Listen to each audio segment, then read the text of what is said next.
Bismillahirrahmanirrahim. Assalamualaikum warahmatullahi wabarakatuh. Allahumma sholli ala sayyidina Muhammad ala sayyidina Muhammad. Alhamdulillah kita berjumpa lagi di pagi yang cerah ini bersama Ustaz Husein Alatas dalam acara renungan di bawah naungan Al-Quran bersama Ustaz Husein. Di sini juga hadir Bapak Zulham, Neza, juga Hafiz Al-Floresi di kamera. Kita akan membahas surat Ibrahim, insya Allah mulai dari ayat 35. Dan acara ini disiarkan juga ke Radio Latansa Sukabumi, Radio Habibullah di Banyuwangi, Radio Sela FM di Batam, Radio Rasal di Palembang, Radio Madinah di Pontianak, Radio Almas di Magelang, kemudian Radio Luciana No. 1 di Semarang, Radio Rasil Mercy di Yogyakarta, Radio Komunitas di Bondowoso. Baik, kita mulai acara renungan di bawah naungan Al-Quran bersama Ustaz Husein Alatas. Mari kita mulai dengan membaca Al-Fatihah.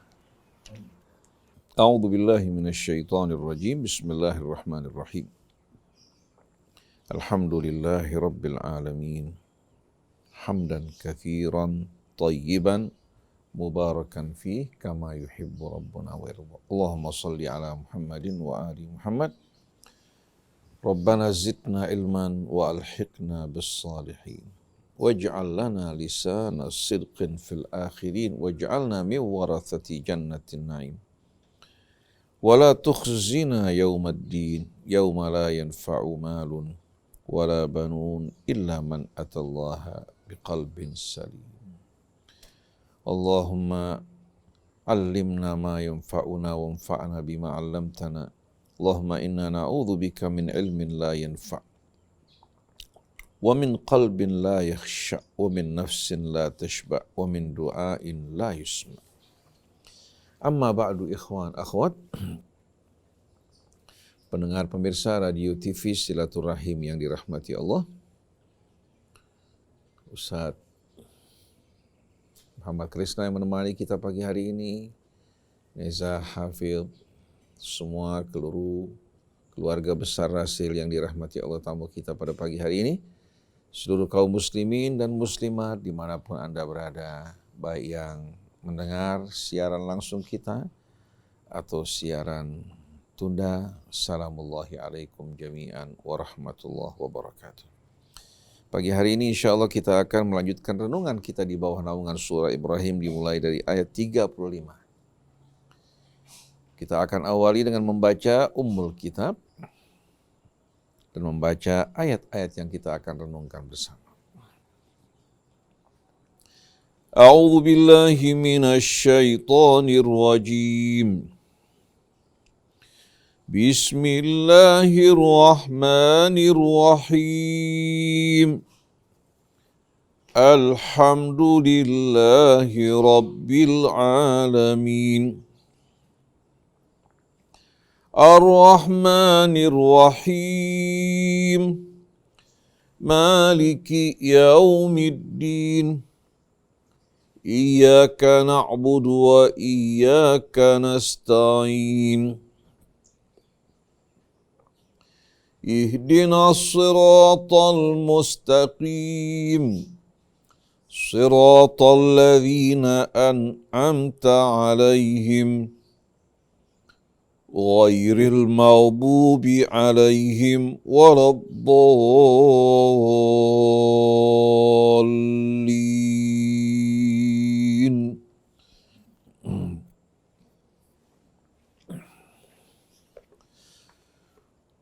وَإِذْ قَالَ إِبْرَاهِيمُ رَبِّ اجْعَلْ هَذَا الْبَلَدَ آمِنًا وَاجْنُبْنِي وَبَنِيَّ أَن نَّعْبُدَ الْأَصْنَامَ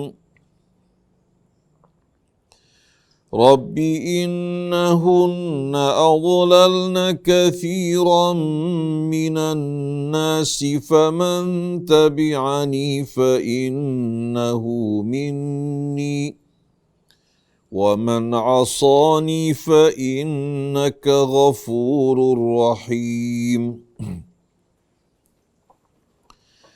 ربنا إني أسكنت من ذريتي بواد غير ذي زرع عند بيتك المحرم ربنا ليقيموا الصلاة فاجعل أفئدة من الناس تهوي إليهم وارزقهم من الثمرات لعلهم يشكرون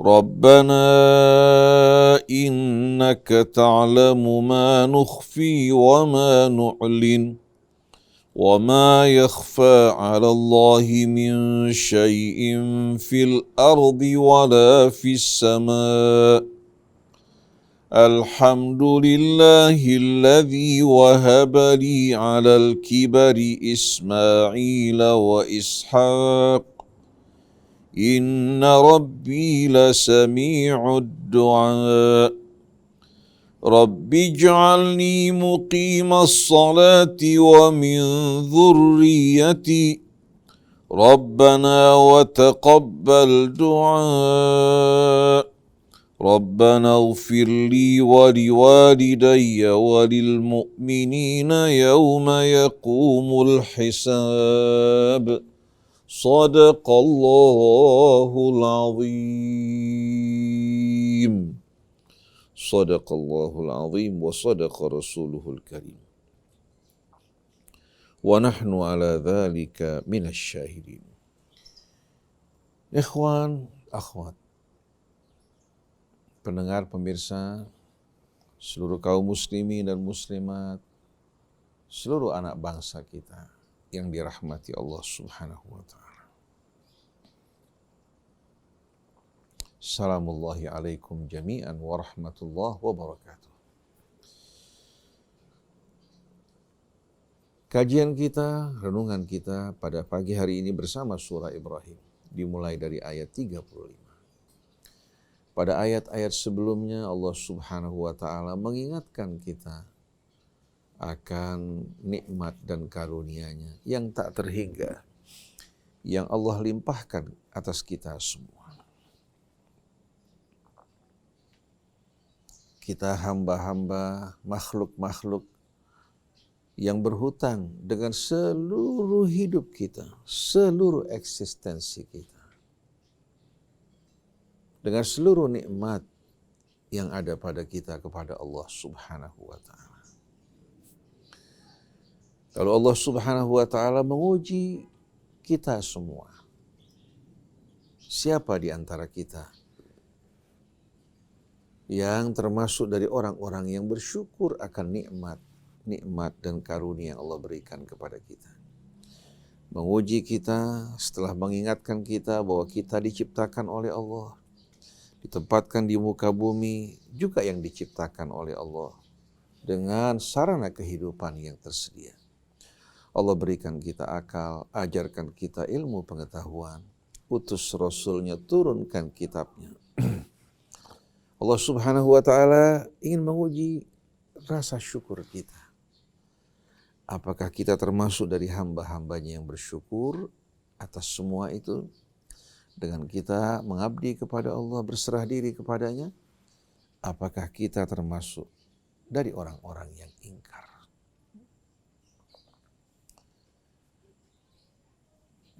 Oleh karena itu Allah terangkan, Allah menciptakan kehidupan dan kematian sebagai ujian bagi kita. Alladzi khalaqal mauta wal hayah, yang telah menciptakan kematian dan kehidupan. Liyabluwakum ayyukum ahsanu amala, untuk menguji kalian siapa di antara kalian yang terbaik amalnya. Orang yang bersyukur kepada Allah, berserah diri padanya, niscaya hidupnya berbeda dengan orang-orang yang ingkar, congkak, sombong di atas muka bumi, yang tidak sama sekali menghargai dan mensyukuri nikmat Allah Subhanahu wa ta'ala. Oleh karena itu, jalan hidup yang Allah Subhanahu wa ta'ala tunjukkan bagi kita, yang Allah ridhai bagi hamba-hambanya adalah al-Islam, yaitu sikap berserah diri secara total, tulus kepada Allah. Ini merupakan dinuna, din kita semua. Kenapa dinamakan din? Kata din dan kata dain dalam bahasa Arab mempunyai makna yang berhubungan satu dengan lainnya. Allah Subhanahu wa ta'ala yang menciptakan kita, menempatkan di atas muka bumi dengan sarana kehidupan yang tersedia, lalu memuliakan kita atas makhluk-makhluknya yang lain, menjadikan kita sebagai khalifahnya. Ini hutang yang amat besar, hutang yang tak mungkin dapat kita bayangkan. Lalu bagaimana sikap kita? Apakah kita akan mensyukuri apa-apa yang Allah berikan? Dengan kita betul-betul menyadari sebagai hamba-hamba yang berhutang, maka kita ingin membayar hutang tersebut, melunasinya, walaupun mustahil bagi seorang hamba untuk melunasi hutangnya kepada Tuhannya, dengan mengikuti din Allah. Kata din dan dain menggambarkan apa?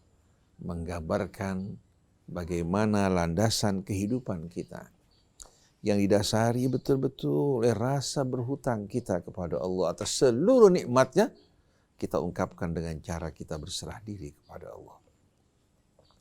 Pada saat saya mengatakan adinulillah atau tadinulillah, ini menggambarkan bagaimana seorang hamba yang penuh rasa syukur, yang merasa berhutang kepada Allah Subhanahu wa ta'ala, berserah diri kepadanya sebagai ungkapan syukur dia kepada Allah. Sedangkan Allah tidak butuh akan ibadah kita maupun syukur kita.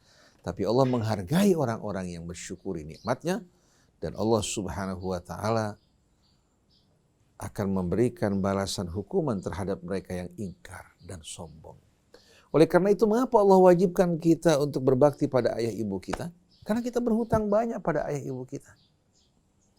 Walaupun mereka orang-orang yang tidak beriman pada Allah, kalau kita ingkar durhaka terhadap mereka, Allah tidak akan sama sekali mengampuni kita. Sedangkan kita, kedua orang tua kita berhutang penuh dengan seluruh hidup mereka kepada Allah Subhanahu wa ta'ala. Maka seharusnya kita dalam menyikapi kedua orang tua kita, dalam berbakti kepada mereka, tidak menyalahi aturan Allah. Apa-apa yang mereka perintahkan di luar ketentuan Allah, jangan kita taati. Tapi di luar itu kita wajib untuk mentaati, menghormati, menyayangi, memperlakukan mereka dengan mulia. Oleh karena itu dengan tegas Allah mengatakan, Inna dina indallahil Islam. Sesungguhnya din yang diakui di sisi Allah Subhanahu wa ta'ala hanyalah al-Islam. Din berbeda dengan agama. Kalau agama lahir dari budaya, dari kesepakatan manusia. Sedangkan din datang dari Allah yang memberikan hutang begitu banyak kepada kita dengan menciptakan kita, melimpahkan nikmat karunia-Nya atas kita, menempatkan kita di muka bumi dengan sarana kehidupan yang luar biasa. Sikap kita dalam mengikuti din Allah, dalam mengungkapkan syukur kita dengan kita berserah diri kepadanya. Dan ini yang dicontohkan oleh para nabi, para rasul. Di antaranya dibuktikan, dicontohkan, dipraktikkan oleh Ibrahim dalam seluruh kehidupannya, hingga Allah memerintahkan Nabi kita Muhammad dan para Nabi untuk mengikuti jejak langkah Ibrahim. Dalam surah Al-An'am Allah berfirman pada akhir surah Al-An'am, Qul innani hadani Rabbi ila siratim mustaqim. Katakan, sesungguhnya Tuhanku telah menunjukkan aku ke jalan yang lurus, yang tidak membingungkan, yang tidak menyesatkan.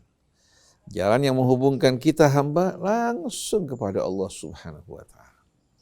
Dinan qiyaman, yaitu din yang di dalamnya terdapat sistem nilai yang lurus. Kata qiyaman jamak dari qimah, dan kata qiyaman juga di samping menunjukkan arti nilai. Qimah nilai, jamaknya qiyam, juga menunjukkan nilai yang lurus, yang tidak mengandung kebengkokan di dalamnya. Jadi din yang datang dari Allah ini Di dalamnya terdapat sistem nilai yang lurus. Dinan qiyaman millata Ibrahim hanifah, sejalan dengan apa yang dibuktikan oleh Ibrahim diterapkan dalam kehidupan. Wa ma kana minal musyrikin, dan dia sekali-kali tidak tergolong dari orang yang mempersekutukan Allah. Lalu Allah Subhanahu wa taala tuangkan dan simpulkan prinsip-prinsip dari agama tersebut. Qul, katakan, inna salati wa nusuki wa mahyaya wa mamati lillahi rabbil alamin la syarika lahu wa bidzalika umirtu wa ana awwalul muslimin. Katakan, sesungguhnya salatku, pengorbananku, hidup dan matiku, seluruhnya aku persembahkan teruntuk Allah Rabbul Alamin. Bagaimana tidak? Oh, seluruhnya dari Allah. Seluruhnya berasal dari Allah. Nikmat karunia Allah, hutang yang begitu besar. Maka dengan sendirinya kita kembalikan seluruh nikmat ini kepada pemiliknya. Inna salati wa nusuki wa mahyaya wa mamati lillahi rabbil alamin. Semua kami kembalikan teruntuk Allah, Tuhan semesta alam. La syarikalah, tiada sekutu bagi Allah dalam semua itu. Wa bidzalika umirt, dan dengan mengikuti prinsip ini, pedoman ini, aku diperintahkan oleh Allah. Wa ana awwalul muslimin, dan saya orang yang terdepan menjadi contoh bagi orang yang berserah diri kepada Allah. Ajaran yang amat indah, yang selaras dengan kebenaran, dengan akal, dengan ilmu, dan realita kehidupan.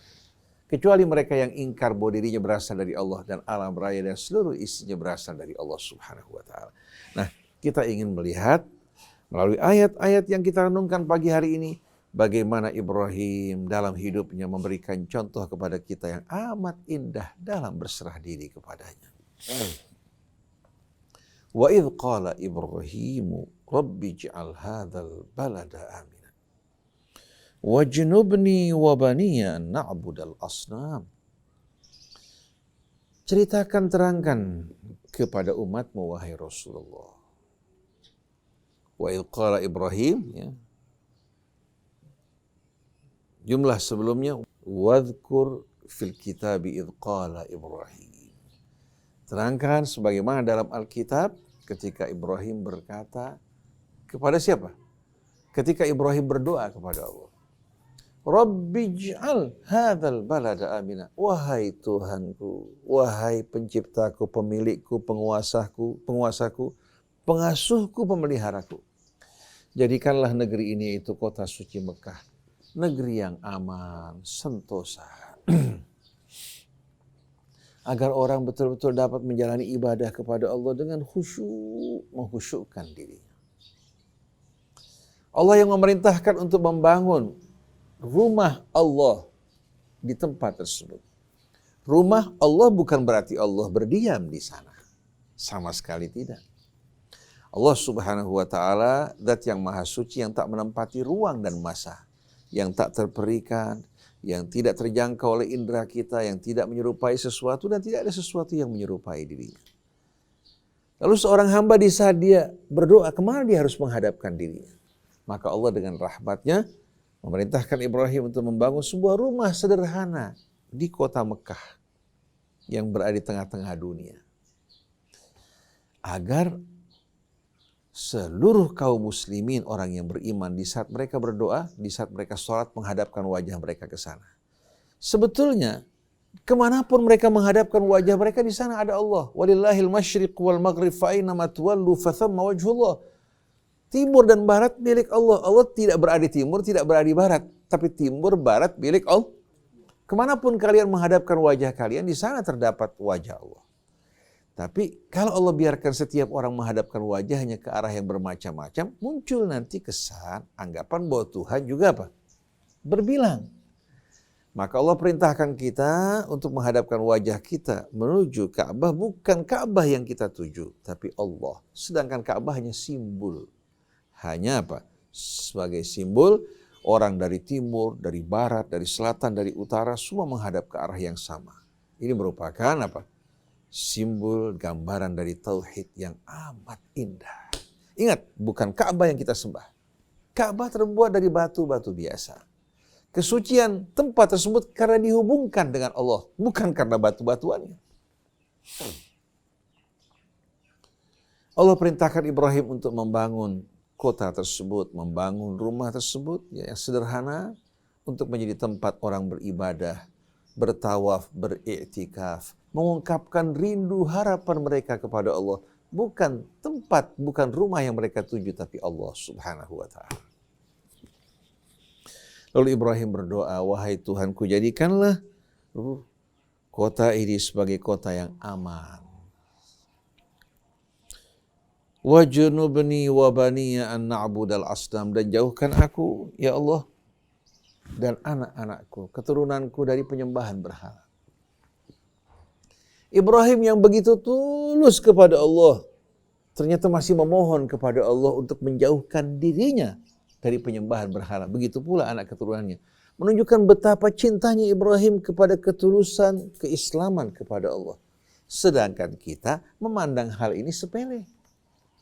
Kita lebih mempersoalkan hal-hal yang berbeda dalam fikih, masalah kunut, meletakkan tangan, tapi jiwa kita, keislaman kita kepada Allah dipertanyakan karena kita lebih loyal kepada kelompok, golongan, madhab daripada kepada Allah dan Rasulnya.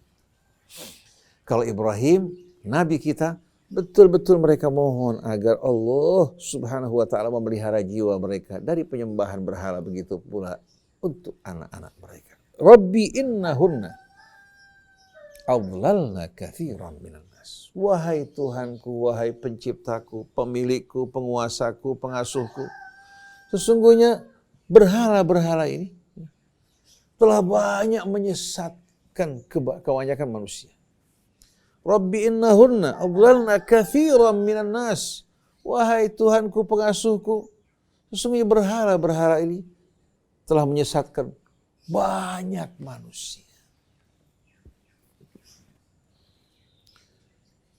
Faman tabi'ani fa innahu minni. Siapa yang mengikuti aku dengan menjauhkan diri penyembahan berhala, maka dia dari pengikutku, bersama-sama aku. Wa man asani, tapi siapa yang menentang aku, fa innaka ghafurur rahim, sungguh engkau Maha Pengampun lagi Maha Penyayang. Ibrahim masih mengharapkan Allah berikan ampunan. Pada zaman dahulu kala, berhala-berhala ya, secara umum terbuat dari batu, atau terbuat dari kayu, atau terbuat ya dari kertas yang melambangkan ya sembahan-sembahan yang mereka sembah, atau terbuat dari kue, seperti orang-orang jahiliyah Arab membuat berhala dari bahan-bahan kue yang mereka sembah di tengah jalan, begitu lapar mereka makan. Ini menggambarkan betul-betul gambaran dari kejahiliahan yang amat mendalam. Tapi dari masa ke masa, dari waktu ke waktu, dari generasi ke generasi, syaitan ternyata melakukan inovasi. Berhala ternyata bukan hanya terbuat dari batu, dari kayu, dari kertas, tapi dari isme-isme yang tidak terlihat, yang tidak berbentuk, yang membuat orang begitu fanatik kepada isme-isme tersebut hingga meninggalkan Allah dan berpaling daripadanya. Saksikan umat Islam di seluruh dunia Islam, bagaimana yang berfanatik kepada kelompok, kepada golongan. Salafi dengan salafinya, luar biasa fanatiknya. Kemudian sufi dengan sufinya, bahkan sufi terbagi-bagi lagi kepada aliran-aliran. Ada Naqsyabandiyah, ada Syadziliyah, ada Burhaniyah. Sebetulnya ini merupakan jalan untuk menuju Allah, tapi syaitan memanfaatkan ini untuk membuat orang berpecah belah. Merasa diri mereka paling benar, yang lain tersesat. Begitu juga organisasi Islam di Indonesia. Kita lihat yang fanatik dengan NU-nya, yang fanatik dengan Persisnya, yang fanatik dengan Muhammadiyahnya. Padahal Muhammadiyah didirikan oleh Kiai Haji Ahmad Dahlan dengan tujuan mengajak orang kembali pada Allah. Begitu pula Kiai Hasyim Asy'ari dengan NU-nya mengajak orang kembali kepada Allah. Coba baca tulisan Kiai Hasyim Asy'ari dengan ayat-ayat Quran yang mengajak umat kembali pada Allah dan bersatu di jalan Allah dan memerangi penjajah. Begitu juga Persis berdiri dengan tujuan mengajak ke arah persatuan Islam. Tapi sayangnya yang di belakang ternyata menjadikan nama-nama ini tanpa mereka sadari sebagai berhala yang mereka ikuti dan mereka sembah. Karena mereka menganggap orang di luar mereka ini apa? Orang-orang yang kurang, bahkan sesat. Begitu juga kita jumpai bagaimana kalangan Syiah yang fanatik dengan Syiahnya. Yang menamakan Ahlus Sunnah juga, ya, yang tidak jelas siapa sebetulnya Ahlus Sunnah. Karena terbagi-bagi lagi. Masing-masing mengklaim mengaku sebagai Ahlus Sunnah, tapi sunnah Rasul tidak terlihat dalam perilaku mereka. Kalau sunnah Rasul, Rasul mengajak kepada Allah, mengajak untuk berakhlak mulia, mengajak orang kembali dengan hikmah dan mau'idhah hasanah, bukan saling menyesatkan dan mengkafirkan. Apalagi menumpahkan darah kaum muslimin seperti peperangan yang berlangsung sekarang, ya, di Yaman. Sampai orang mengatakan bahwa ini adalah barbar.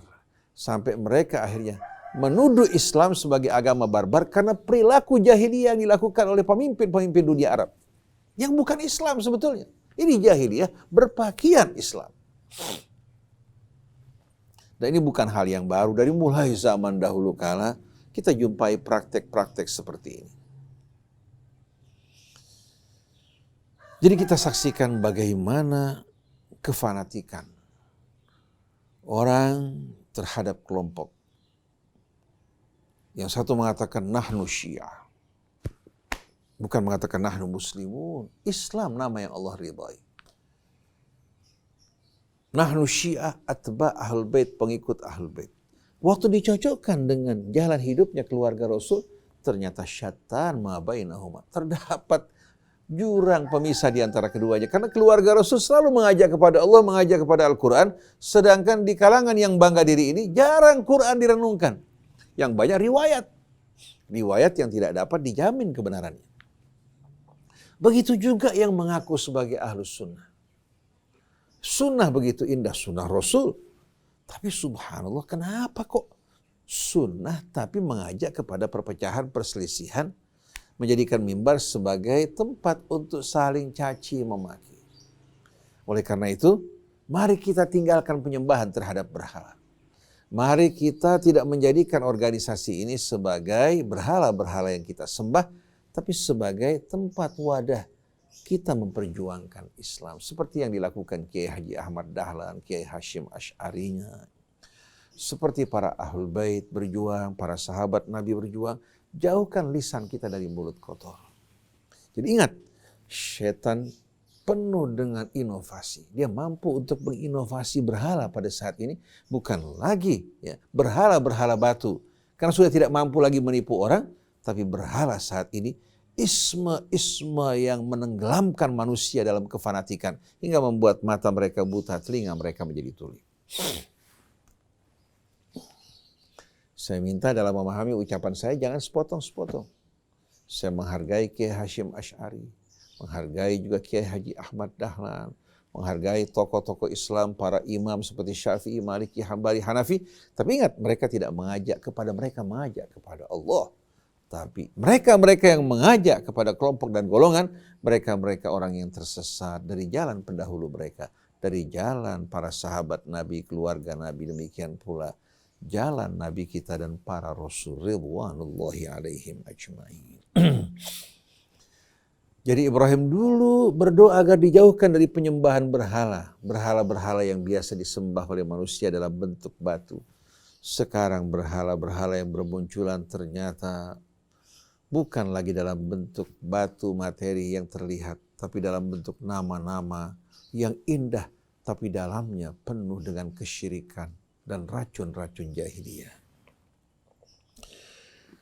Lalu Ibrahim dengan penuh kepasrahan ketika diminta oleh Allah meninggalkan istrinya Sayyidah Hajar yang dihadiahkan oleh istri tuanya Sarah dan anaknya yang masih kecil yang baru dilahirkan di padang yang tak bertuan. Bukan karena kemauan Ibrahim, bukan juga atas permintaan istri tuanya Sayyidah Sarah, manusia suci. Bukan. Sayyidah Sarah mustahil wanita suci yang mendampingi Ibrahim akan memiliki rasa cemburu yang tidak masuk di akal. Ibrahim bukan suami yang takut istri. Sarah juga bukan wanita pendengki. Tapi mereka manusia-manusia yang dipilih oleh Allah. Beda dengan kita. Karena ikut kemauan istri kita melakukan pelanggaran yang dilarang oleh Allah.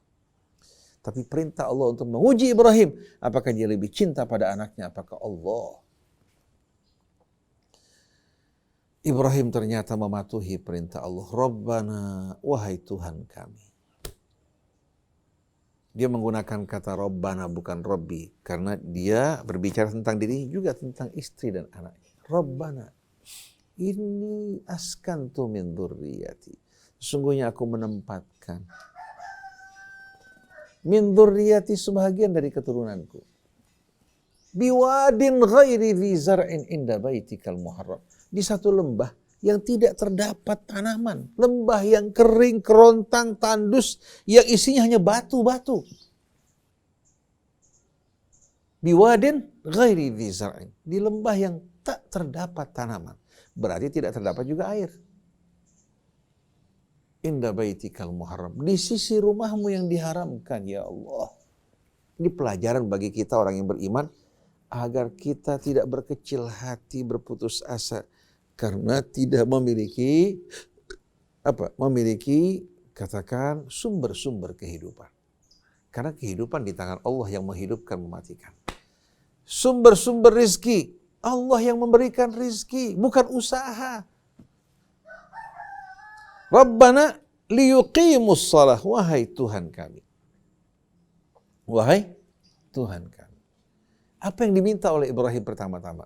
Bukan rizki, malah yang terakhir.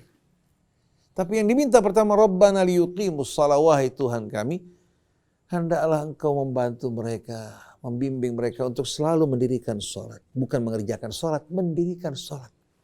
Kalau mengerjakan sholat selesai di masjid, di rumah, berakhir. Kalau mendirikan sholat, selesai ritual sholat kita kerjakan, di luar kita lalui kehidupan kita. Dengan apa? Dengan hubungan kita. Atau dengan ikatan hubungan kita dengan Allah yang telah kita lakukan dalam ritual kita. Jadi kita bekerja, kita berusaha, kita menjadi pemimpin, kita menjadi wakil rakyat, menjadi seorang alim, terikat dengan apa? Hubungan salat kita. Salat artinya hubungan antara kita dengan Allah. Jadi yang Allah perintahkan mendirikan salat bukan hanya mengerjakan salat. Wahai Tuhan kami, bantulah mereka untuk selalu mendirikan salat. Rabbana liyuqimus shalah. Lalu yang kedua, faj'al af'idatan minan nasi tahwi ilaihim. Wahai Tuhan kami, jadikan hati-hati kalbu sebahagian manusia condong, dekat, cinta kepada mereka. Rasa cinta, rasa condong, suka, tidak dapat kita bangun dengan harta. Walaupun kita memberikan harta kepada orang-orang yang kita ingin dekatkan, kalau kita sakiti hatinya, kita aniaya dirinya, dia menerima pemberian kita tapi dengan hati yang penuh dengan kebencian. Tapi subhanallah, walaupun kita tidak mampu memberikan harta, tapi kata-kata yang manis, akhlak yang baik, yang mulia akan membuat orang dekat cinta kepada kita. Jadi ketika Ibrahim memohon kepada Allah agar hati manusia condong dekat pada anak-anaknya, dengan sendirinya dia minta anak keturunannya agar memiliki akhlak pekerti yang luhur. Itu pesona yang amat indah. Faj'al af'idatan minan nasi tahwi ilaihim. Kemudian warzuqhum minas samarati la'allahum yashkurun. Baru yang terakhir. Kalau kita yang pertama nih. Berikan mereka rizki ya Allah dari berbagai macam buah-buahan agar mereka bersyukuri nikmat-Mu ya Allah. Jadi tujuan dari rizki bukan ingkar. Bukan berfoya-foya, beriforia, tapi membuat mereka mensyukuri nikmat Allah. Ini hanya di hati orang yang beriman. Kita kalau dalam keadaan susah dan sulit, stres, lalu kita mulai berusaha mencari hiburan. Wisata ke sana, wisata kemari, piknik ke sana, piknik kemari. Padahal jiwa kita, ruh kita bukan berasal dari bumi. Ruh kita berasal dari tiupan Allah. Jiwa kita juga berkaitan dengan hal-hal yang bersifat maknawi. Beda dengan tubuh kita. Kalau tubuh kita lapar haus, kita mengkonsumsi makanan dan minuman yang terdapat di bumi. Tapi kalau jiwa kita dalam keadaan menderita, dalam keadaan haus dahaga, kalau diberikan makanan yang berasal dari bumi, ini namanya apa?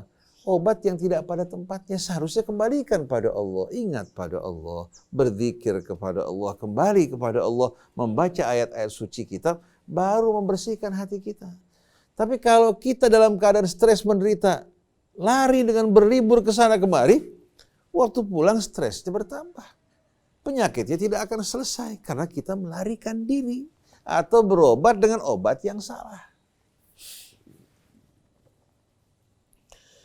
Rabbana innaka ta'lamu ma nukhfi wa ma nu'lin. Wahai Tuhan kami, sesungguhnya Engkau mengetahui apa yang kami tampakkan dan apa yang kami sembunyikan.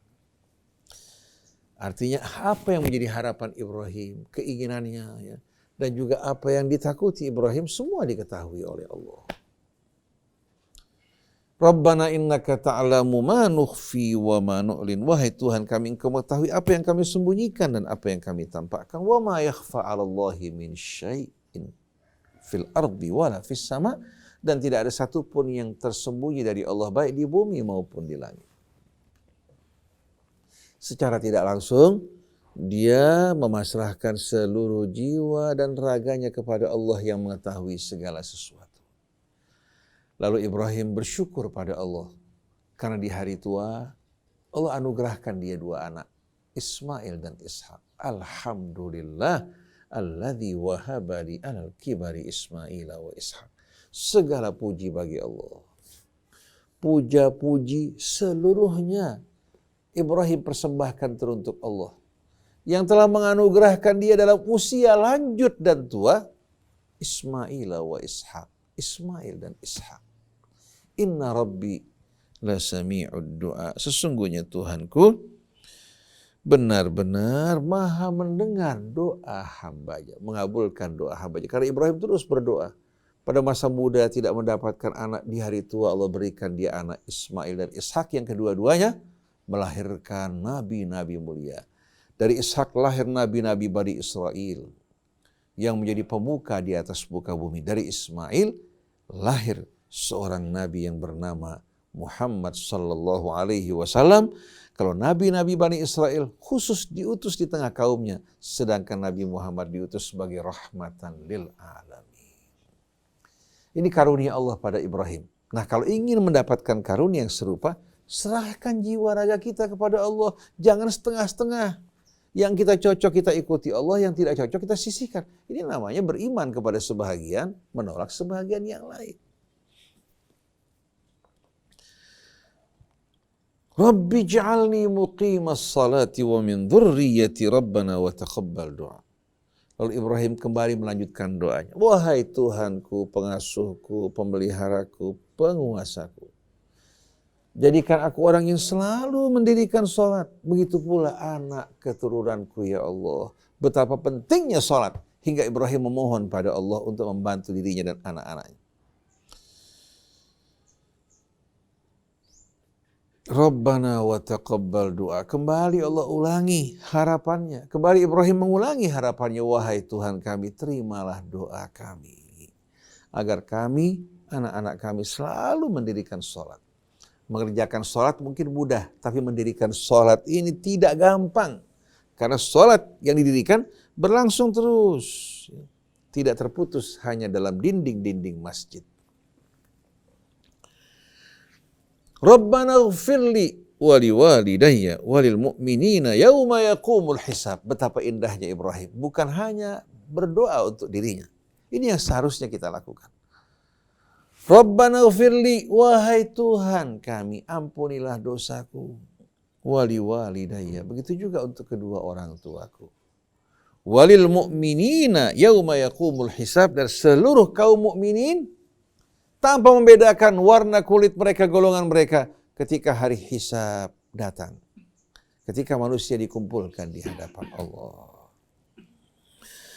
Doa-doa yang amat indah. Oleh karena itu, kita temukan, perhatikan bersama-sama, bahwa sebagian besar doa Al-Quran Allah ajarkan dalam bentuk jamak. Rabbana. Bukan Rabbi, kecuali pada doa-doa tertentu seperti Rabbil firli wali walidayya. Ya, kenapa? Karena Allah ingin tiap orang berdoa untuk kedua orang tuanya, bukan dalam suasana berjamaah. Orang lain berdoa kita mengaminkan, tidak. Tiap orang ingat kebaikan orang tuanya. Begitu juga dalam mensyukuri nikmat Allah. Rabbi auzi'ni an ashkura ni'mataka allati an'amta alayya. Wahai Tuhanku, bantu aku untuk mensyukuri nikmatmu. Nah, kita lihat di sini sebagian besar dalam bentuk jamak. Rabbana atina, wahai Tuhan kami. Artinya kita orang-orang yang beriman dianjurkan oleh Allah untuk berdoa bukan hanya untuk kita, tapi untuk siapa? Untuk juga saudara-saudara kita. Memohon ampun juga bukan hanya untuk kita, tapi juga untuk saudara-saudara kita, terutama sekali orang tua kita. Oleh karena itu, tuntunan doa untuk berjamaah Quran contohkan. Tapi herannya kenapa kok mereka gembar-gembor melarang orang untuk doa berjamaah dianggap sebagai bid'ah. Padahal tuntunannya dalam Quran jelas. Kenapa? Karena terlalu merujuk kepada hadis. Akhirnya apa? Islamnya jadi cemong. Jadi tidak terang. Tidak penuh kelembutan, keindahan. Seharusnya hadis mengikuti Quran. Apa yang datang dari Al-Quran lebih jelas daripada apa yang datang dari hadis. Sebagai contoh, kalau kita membaca suratul Fatihah, kita temukan Bismillahirrahmanirrahim ayat pertama dari suratul Fatihah. Kenapa kita baca pelan-pelan? Amin yang bukan dari Al-Fatihah dibaca dengan keras. Tapi Bismillahirrahmanirrahim dibaca dengan perlahan. Padahal dia ayat pertama dari Al-Fatihah. Lalu mereka kembali kepada riwayat-riwayat yang berbeda-beda antara mengangkat suara, membaca Bismillah atau tidak. Padahal Quran sebutkan Bismillah sebagai ayat pertama. Kalau Allah Subhanahu wa Ta'ala dalam kitabnya menjadikan Bismillah sebagai ayat pertama lalu dibaca dengan perlahan, kira-kira keterlaluan apa tidak? Sebetulnya keterlaluan. Tapi ya, kita menghargai orang-orang yang berpendapat dengan pendapat mereka, tidak mencerca mereka sama sekali. Tapi kita mengajak bahwa dalam Al-Fatihah yang merupakan ayat pertama seharusnya kita baca. 7 ayat yang diulang-ulang. Kan 7 ayat yang diulang-ulang. Walaqad atainaka sab'an minal mathani wal Qur'anal azim. Dan Bismillah itu pembuka segala kebaikan. Yang membuka seluruh amal kita dan terhubung dengan Allah Ar-Rahman Ar-Rahim. Yang menyatukan kita dengan alam raya dan seluruh isinya yang semua berjalan dengan Ar-Rahman Ar-Rahim. Demikianlah ikhwan akhwat yang dirahmati Allah untuk renungan kita pada pagi hari ini. Mudah-mudahan kita betul-betul terpanggil untuk berserah diri kepada Allah. Berserah diri kepada Allah merupakan jalan hidup yang Allah ridhai. Jalan satu-satunya yang Allah terima dan dialah dinuna. Saya tidak katakan agama karena agama lahir dari adat, dari budaya. Sedangkan dinullah datang dari Allah. Ada kitab sucinya. Ada nabinya yang diutus. Yang disampaikan oleh Nabi Allah Isa juga al-Islam. Dinul Islam. Begitu pula disampaikan para nabi sebelumnya.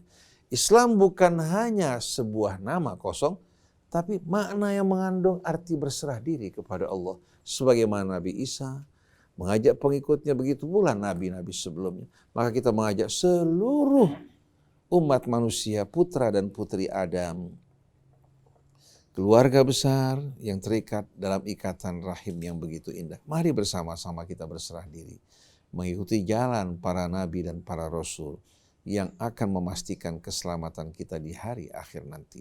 Dan jangan kita berpecah belah, bermusuh-musuhan. Kalau kita berbeda, mari kita berdialog dengan cara yang baik. Subhanakallahumma wa bihamdik. Asyhadu an la ilaha illa anta astaghfiruka wa atubu ilaik wal afu minkum. Wassalamualaikum warahmatullahi wabarakatuh. Waalaikumsalam warahmatullahi wabarakatuh. Alhamdulillah, demikian tadi Iwan dan Nawat renungan di bawah naungan Al-Quran yang ngambil surat Ibrahim ayat 35 sampai dengan ayat 41. Mudah-mudahan apa yang disampaikan dapat kita pahami semuanya. Terima kasih Dr. Hussein. Baik, kita akan jumpa lagi pada minggu depan. Saya Muhammad Krishna, kemudian juga Rena Neza, Hafiz, dan juga Yusuf Bangkit, Anis Mualim, dan Fahri. Mohon pamit. Wabillahi taufiq wal hidayah. Wassalamualaikum warahmatullahi wabarakatuh. Waalaikumsalam warahmatullahi wabarakatuh.